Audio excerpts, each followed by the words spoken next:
7월 16일 목요일 새벽 우리가 함께 묵상하실 말씀은 구약 성경 이사야서 1장 1절에서 20절입니다.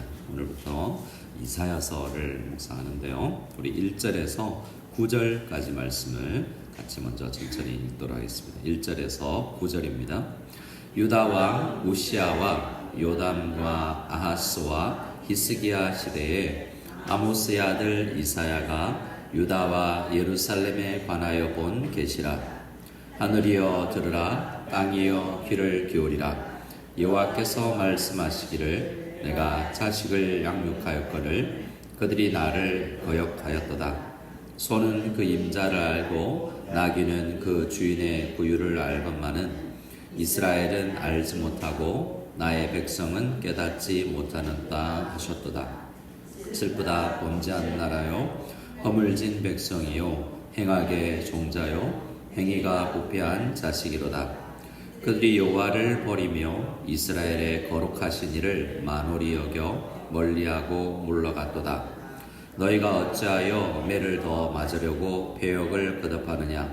온 머리는 병들었고 온 마음은 피곤하였으며 발바닥에서 머리까지 상한 곳이 없이 상한 것과 터진 것과 새로 맞은 흔적뿐이거늘 그것을 싸매며 기름으로 부드럽게 함을 받지 못하였도다. 너희의 땅은 황폐하였고 너희의 성읍들은 불에 탔고 너희의 토지는 너희 목전에서 이방인에게 삼켜졌으며 이방인에게 파괴됨같이 황폐하였고 딸 시온은 포도원의 망대같이 참외밭의 원두막같이 애워싸인 성읍같이 겨우 남았도다. 만군의 여호와께서 우리를 위하여 생존자를 조금 남겨두지 아니하셨다면 우리가 소돔 같고 고모라 같았으리로다. 아멘. 오늘부터 이사야서 말씀을 묵상하게 되는데요. 이사야서는 구약의 복음서라고 할 수 있을 정도로 복음이 넘쳐나고 우리 예수 그리스도에 대한 오심에 대한 그런 계시들이 있죠. 임마누엘, 어린아이, 이새의 줄기, 싹 이런 구원과 소망의 이야기가 가득 찹니다. 근데 사실 1장부터 39장까지의 전반부와 또 40장부터 66장까지의 후반부가 있는데요. 그 전반부는 주로 심판에 관련된 이스라엘과 유다에 관련된 특별히 이 유다에 관련된 수많은 심판들이 있습니다. 그 사이에 조금씩 소망의 메시지가 섞여 있죠. 그래서 죄가 엄청나게 많이 지적이 됩니다. 그래서 우리가 말씀을 묵상하면서 불편해질 수도 모르겠어요. 오늘 우리 말씀을 봐도요, 오늘 이 말씀 안에도 너희 예배, 너희 기도 안 듣겠다 이런 말씀이 있거든요. 한번 볼까요? 15절 말씀을 같이 볼까요? 15절 말씀 같이 보겠습니다. 너희가 손을 펼 때에 내가 내 눈을 너희에게서 가리고 너희가 많이 기도할지라도 내가 듣지 아니하리니 이는 너희의 손에 피가 가득함이라. 아멘. 하나님의 말씀입니다. 자, 오늘 이 말씀 우리에게 주면 어떨까요? 너희가 손을 펼 때 이건 손 들고 기도하고 찬양하는 그런 행동이거든요. 또 직접적으로 너희가 많이 기도할지라도 이 새벽에 나오신 여러분이 많이 기도할지라도 하나님께서 안 들으실 것입니다. 기분이 안 좋죠. 네, 그런데 이렇게 하시는 이유가 있습니다. 당시에 이 하나님의 백성들이 얼마나 하나님의 마음을 불편하게 했는지 말이죠. 네, 이런 지적들이 많이 나올 겁니다. 근데 중간중간 소망의 메시지가 있어요. 너희에게는 희망이 없다. 소망이 없다. 네, 내가 보내실 예수 그리스도, 그 직접적인 이름은 나오지 않지만 구원자를 의지해야 된다라고 이야기합니다. 오늘 우리 20절까지에도 말씀의 희망의 소망의 말씀이 있는데요. 조금씩 늘어납니다. 9절이 희망의 말씀인데요. 한번 읽어볼까요? 9절입니다. 만군의 여호와께서 우리를 위하여 생존자를 조금 남겨두지 아니하셨다면 우리가 소돔 같고 고모라 같았으리로다. 하나님께서 조금 남겨두지 않았으면 우리의 죄 때문에는 더 진멸돼야 되는데 조금이라도 남겨주셨다는 거죠. 8절에 보면 딸 시온의 포도원의 망대같이, 딸 시온은 이라는 것은 예루살렘을 이야기합니다. 예루살렘은 포도원의 망대같이, 여러분 포도원이 여러분 캘리포니아나 프랑스의 포도밭을 쭉 가면 엄청 넓겠죠. 그런데 망대나 이 오두막은 그 크기가 어떻겠어요? 그 넓은데 그냥 중간에 한 개 덩그러니 그렇게 나와 있지 않겠습니까? 수없이 많은 황폐함이 있고 그 가운데 포도원의 망대같이, 참외밭에 원두막같이, 에워싸인 성읍같이 겨우 조금 남았는데, 그것도 너희 죄에 비하면 만군의 여호와께서 우리를 불쌍히 여기사 생존자를 좀 남겨주지 않았으면 아수르 같이, 지금 당시는 아수르에 의해서, 강대국 아수르에서 침략을 받는데요, 다 진멸되었을 것이다 라고 이야기합니다. 그러니까 우리의 소망의 메시지는 뭐죠? 만군의 여호와께서 우리를 위해서 좀 남겨두시는 분이구나 라는 것을 알 수 있습니다. 또 18절부터 20절까지가 점점점 소망의 메시지가 많아집니다. 한 절 겨우 있다가 오늘 말씀 안에 그래도 18절부터 3절이 소망의 메시지가 있으니까요. 소망의 메시지를 먼저 읽겠습니다. 18절부터입니다. 여호와께서 말씀하시되 오라 우리가 서로 변론하자. 너희의 죄가 주홍같이 붉같을지라도 눈과 같이 희어질 것이요 진홍같이 붉을지라도 양털같이 희게 되리라. 너희가 즐겨 순종하면 땅의 아름다운 수어산을 먹을 것이요 너희가 거절하여 배반하면 칼에 삼켜지리라. 여호와의 입의 말씀이니라. 너희가 순종하면, 또 오라 라고 말씀하십니다. 우리가 함께 불렀던 찬송가 255장 너희의 죄 흉악하나, 우리를 불러주십니다. 불러주시고 사람들아 오라 하시네, 사람들아 오라 하시네 라고 이야기하면서 너희 죄가 비록 붉을지라도 주홍 같을지라도 진홍 같을지라도 희게 된다라는 말씀입니다. 저는 고등학교 때, 그때는 우리 인터넷도 없고 이랬으니까 겨우겨우 이제 전화선 가지고 아주 느리게 인터넷 조금이라도 알고 PC가 거의 공급되지도 않았을 텐데, 그때는 이제 설교 테이프가 전국에 좀 돌았었습니다. 그래서 몇 분의 설교 테이프가 들었는데, 고향에서 우리 이 친구들이 같이 받아보던 김진홍 목사님의 설교 테이프를 들었을 때 여기 진홍이 나오잖아요. 이 말씀이 잊혀지지가 않아요.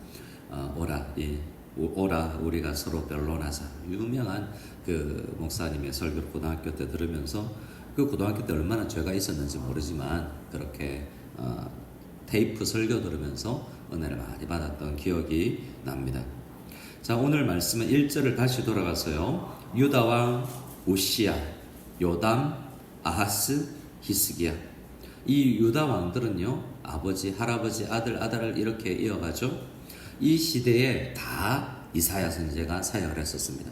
특히 6장에 하면, 이사야가 6장에 가면 본인이 이제 하나님 앞에 이 소원을, 이 부르심을 받는 장면이 나오죠. 그래서 그 하나님 앞에 섰을 때 화로다 나여 죽게 되었도다 라고 이야기하면서, 내가 누구를 보냈고 할 때 내가 여기서 나를 보내소서는 하나님 앞에 소명을 받는 게 우시야 왕이 죽을 때입니다. 그 전부터, 그래서 그 6장에 가는 다시 우시야 왕의 때로 가서 1장부터 쭉 이야기하고 나서 6장에 소명받는 이야기를 다시 이야기하는데요, 그가 우시야 왕이 죽을 때 선지자 사역을 합니다. 그러니까 그 전부터 있었던 거죠. 그 전부터 나름 신학생 이런 느낌이었던 겁니다. 그의 아들 요담, 그러니까 시기로 따지면 716년부터 시작하는데요, 716년부터 쭉 해서 나중에 가면 이제 792년부터군요. 거의 지금으로부터 따지면 2800년 전부터 이 이사야 선지자가 활동했었고, 나중에 687년 남유다가 거의 망하기 전까지 지금 이사야 선지자는 사역을 합니다. 길게 사역을 하죠. 주로 요담, 아하스와 히스기야 시대, 그 왕들의 이야기가 많이 나올 겁니다. 그래서 우리가 선지서를 잘 이야기하기 위해서는 열왕기서를 잘 알아야 돼요. 구약 열왕기 시대를 잘 알면, 이때 선지자가 활동했던 남유다 선지자구나, 북이스라엘 선지자구나라는 것을 알 수 있기 때문에 우리가 선지서가 좀 어렵거든요. 그러기 위해서는 배경인 열왕기서를 잘 아는 것이 좀 필요합니다. 또 이제 그 기회가 있기를 바라고요. 자, 1절을 보면 우리 같이 1절 한 번 더 읽어보겠습니다. 유다 왕 요시야와 요담과 아하스와 히스기야 시대에 아모스의 아들 이사야가 유다와 예루살렘에 관하여 본 계시라. 무엇이라고요? 계시. 이 계시는 영어로 vision이라고 되어 있습니다. 자기가 공부해서 된 게 아니에요. 하나님께서 보여주신 것이죠. 하나님께서 이사야에게 이걸 보여주신 것이 얼마나 중요해요. 감사하죠. 보여주셨기에 우리에게 들려줄 수 있었던 것입니다. 근데 그가 처음 우리에게 하나님께서 이사야에게 보여준 그 모습은 재판받는 모습이에요. 하나님 앞에 섰을 때, 재판정에 섰을 때, 요즘 우리나라가 전임 대통령과 관련된 여러 가지 재판 뉴스가 많이 나옵니다. 그래서 몇 년 선고받고 몇 년 선고받고 이렇게 또 이제 변론하고 이런 이야기가 많이 나오는데요. 2절에 보면 그 재판정 이야기입니다. 하늘이여 들으라, 땅이여 귀를 기울이라. 이건 항상 이스라엘은 둘이 나오면 이 증인의 숫자거든요. 하늘, 땅 잘 봐봐. 내가 틀리나 안 틀리나? 하나님께서 말씀한 너희가 증인이다. 너희가 내 이스라엘 백성, 내 교회가 얼마나 잘못한 거 봤지? 라고 이야기합니다. 그래서 여호와 하나님께서 이제 마치 이 검사가 이야기하듯이 자식을 양육했는데 그들이 나를 거역합니다 라고 이렇게 고발하고 있습니다. 근데 3절에 그 자식이 무엇과 비교되고 있습니까? 소와 낙입니다. 소와 나귀는 가축의 종류인데요. 여러 짐승이 있지만 가축화될 수 있는 짐승이 있고 가축화되지 못한 짐승이 있는데 가축 중에서 그나마 소와 나귀는 말을 좀 안 듣는 짐승이에요. 근데 이건 지금 내 자식, 사람, 성도가 말 잘 안 듣는 소와 나귀보다 못하다 이런 이야기죠. 소는 그 임자를 알고 나귀는 그 주인의 구유를 알고 강아지는 주인의 집 자동차 소리, 엔진 소리도 구별할 줄 알고 발걸음도 구별할 줄 아는데 지금 내 자식은 이걸 거역하고 있다라는 그런 고발인 것이죠. 그들은 이스라엘 알지 못하고 나의 백성은 내 백성인데 깨닫지 못한다라고 이야기합니다. 4절부터 보면 그 범죄의 나열이라고도 할 수 있고요. 또 그것을 둘씩 혹은 넷씩 이렇게 증인의 숫자로 또 반복하고 있습니다. 슬프다 범죄한 나라요 허물진 백성, 행악의 종자요 행위가 부패한 자식. 이렇게 네 개가 있죠. 그들이 나 여호와를 또 어떻게 하냐면 버리며 거룩하신 이스라엘의 거룩하신을 만홀히 여기며 멀리하고 물러갔습니다. 그러니까 4개, 거의 8개가 반복되면서 우리 이 이스라엘이 하나님의 백성들이 왕을 어떻게 업신여겼는지에 대해서 설명을 하고 있습니다. 그래서 5절부터 보면 이제 너희가 어찌하여 매를 더 맞으려고 배역을 거듭하느냐라고 이야기하면서 실제로 하나님이 매를 드셨죠.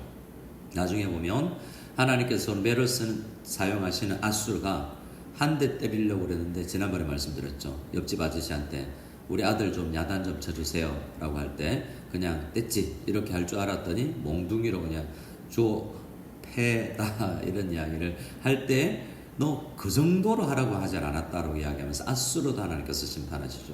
야, 너 나의 매의 역할은 내가 하라는 정도까지 해야지 너무 심하다라고 하십니다.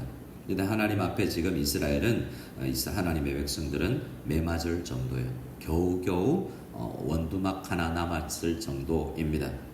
그런데 하나님께서 구해주셨으면 구해주지 않았으면 소돔같이 고모라같이 완전히 불과 유황으로 그냥 멸망했을 거예요. 근데 문제는 10절을 같이 한번 읽어볼까요? 10절 읽겠습니다. 너희 소돔의 관원들아 여호와의 말씀을 들을지어다. 너희 고모라의 백성아 우리 하나님의 법에 귀를 기울일지어다. 소돔 같고 고모라 같았으리로다 라고 했는데 이제 소돔 같고 진짜 고모라 같이 되어버린 더 나빠진 상황까지도 넘어가죠. 그래서 어떤 상황이냐면 하나님께서 근데 이 상황이 예배 없는 상황이 아니에요. 기도가 없지가 않아요. 근데 이 이스라엘 지금 유다 백성들은 종교도 있고 성전도 있고 제사장도 있고 절기도 있지만 그 가운데서 흉내만 내고는 겉모습만 예배고 진실함이 없다는 것입니다. 그래서 11절 하반절에 보시면 11절부터 보시기 바랍니다. 여호와께서 말씀하시되 너희의 무엇이 무수한 재물, 헌금을 적게 드린 것도 아니에요. 무수한 재물이 나한테 뭐가 무익하냐. 사실은 내가 양과 소를 잡아서 예배 드리려 할 때 내가 그게 그 소고기 먹고 싶어서 요구한 게 아니라는 거예요. 모든 산에 있는 들짐승이 다 내 건데 내가 굳이 너희한테 받을 필요가 없다라는 것이죠. 나는 순양의 번제와 살진 짐승의 기름에 배불렀고, 이 말은 번제와 화목제, 속죄제, 속건제 모든 제사를 통틀어서 이야기합니다. 상번제라고 매일 드리는 우리 새벽 예배 같은 제사가 수장의 번제 같은 것입니다. 그리고 나는 수송아지나 어린 양이나 순염소의 피, 그러니까 이 여기에서는 모든 5 종류의 제사를 다 하나님께서 역겹다라고 말씀하시는 것이죠. 12절입니다. 12절 같이 읽어보겠습니다. 그들의 상태입니다. 같이 읽습니다. 너희가 내 앞에 보이러 오니 이것을 누가 너희에게 요구하였느냐. 내 마당만 밟을 뿐이니라. 어릴 때 목사님께서 장로님들이 기도할 때 하나님 오늘 성도님들 마당만, 교회 마당만 밟고 가지 않게 도와주십시오 할 때 이런 표현이 여기서 나오는 거죠. 근데 당시에 성도들이 예배당 마당은 잘 밟고 갔는데, 성전 마당은 밟고 왔는데 하나님은 안 만나고 진심으로 제사가 의미하는 회개와 그 은혜와 예수 그리스도에 대한 소망이 없었다는 것이죠. 13절에 보시기 바랍니다. 헛된 재물을 다시 가져오지 말라. 분향은 내가 가증히 여기는 바요. 월삭과, 이게 매일 하는 상번제 분향, 매달 하는 월삭, 그리고 매주 하는 안식일, 그리고 절기마다 부흥회 같이 모이는 대회, 이런 모든 것도 그러하니 성회와 아울러 예배와 아울러 기도와 아울러 악을 행하는 것을 내가 견디지 못하겠다라고 말씀하십니다. 내 마음이 너희의 월삭과 정한 절기를 싫어하나니 그것이 내게 무거운 짐이다. 내가 지기에 곤비하였느니라. 그리고 15절 기도하여도 안 들어주겠다. 왜냐하면 너희 손에 피가 가득함이니라. 여기서 피는 2가지 의미입니다. 16절부터 이야기하는 17절의 특기를 보면 너희 손을 씻으라 라고 이야기하면서 그들의 손에 뭐가 있겠냐면 사회에서 일주일 동안 살아가면서 선행을 하지 않고 정의를 하지 않고 학대받는 자를 도와주지 않고 과부를 위하여서 변호해 주지 않으면서 예배는 잘 드리려고 하는 그 모습 싫다라고 이야기하는 겁니다. 그래서 여기서 피가 가득하기 때문에 기도 안 듣겠다는 것은 너무 심하지 않냐, 일주일 동안 삶이 너무 경건함이 없다라고 지적하는 것이고, 또 하나는 예배 때 순염소의 피, 예배 드리는 피라고도 할 수 있습니다. 당시 이스라엘 사람들이 예배 드리면서 자기가 이 손에 피를 묻히기도 했거든요. 그래서 세상의 피와 이 피가 함께, 예배의 피가 함께 묻혀져 있는 이 상황이 나는 싫다라고 이야기합니다. 그러나 은혜는 무엇입니까? 18절에 말씀합니다. 오라, 같이 이야기해보자, 기도해봐라. 근데 너희 죄가 그래도 진심으로 다시 돌아오면 우리 충분히 이야기할 수 있고, 또 너희에게 구원의 길이 있다. 예수 그리스도를 의지하면 너희 스스로는 안 되지만 그분을 의지하면 깨끗해지고 희어질 것이다 라는 소망의 메시지를 주기 때문에 우리가 우리 앗수르 때문에 힘들어가 아니라 우리가 회개하지 못하였구나 라는 것을 생각하면서 진심으로 주님 앞에 나갈 때 주님께서 은혜를 부어주실 것을 믿고, 앞으로 이사야서 속에서 우리는 비록 연약하지만 예수 그리스도의 피로 온전히 믿어 나갈 때 우리에게 회복을 주시는, 깨끗함을 주시는 놀라운 은혜가 우리 교회 가운데 넘쳐날 수 있기를 간절히 소원합니다. 이 새벽에 우리가 손을 펼 때에, 우리가 많이 기도할 때 신음소리에도 응답하시는 놀라운 은혜가 있기를 소원합니다. 아멘.